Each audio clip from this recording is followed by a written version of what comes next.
السلام علیکم۔ پیار والے کی جانب سے پیار والوں کے لیے۔ مکڑی بچہ پیدا کرنے کے بعد بچے کے باپ کو کیوں قتل کرتی ہے؟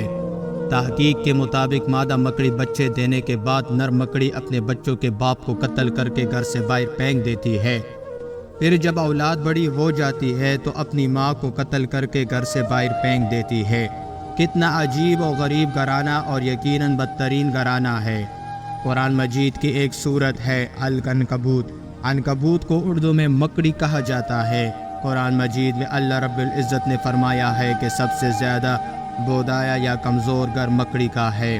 قرآن کا معجزہ دے کے ایک جملے میں ہی اس گھرانے کی پوری کہانی بیان کر دی کہ بے شک گھروں میں سب سے کمزور گھر عنکبوت کا ہے۔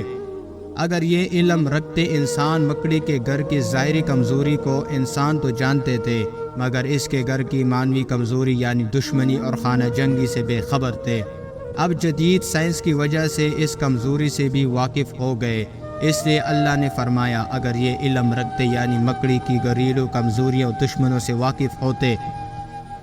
اس سب کے باوجود اللہ تعالیٰ نے ایک پوری سورت کا نام اس بری خصلت والی کیڑے کے نام پر رکھا، حالانکہ اس سورت کی شروع سے آخر تک گفتگو فتنوں کے بارے میں ہے۔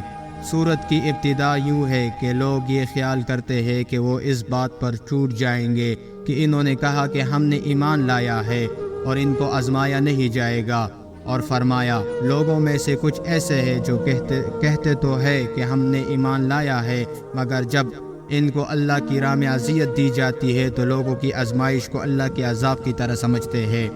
ذہن میں یہ سوال پیدا ہو سکتا ہے کہ مکڑی فتنوں اور آزمائشوں سے کیا تعلق ہے؟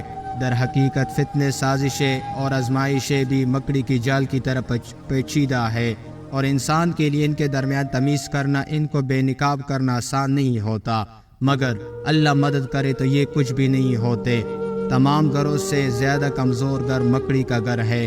کاش کے لوگ جانتے۔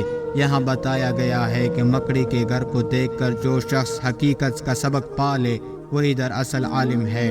اس سے معلوم ہوتا ہے کہ خدا کے نزدیک سچے عالم والے کون ہے۔ یہ وہ لوگ نہیں جو کتاب بعثوں کے ماہر بنے ہوئے ہو، بلکہ یہ وہ لوگ ہیں جو خدا کی دنیا میں پھیلی ہوئی قدرتی نشانیوں سے نصیحت کی غذا لے سکے۔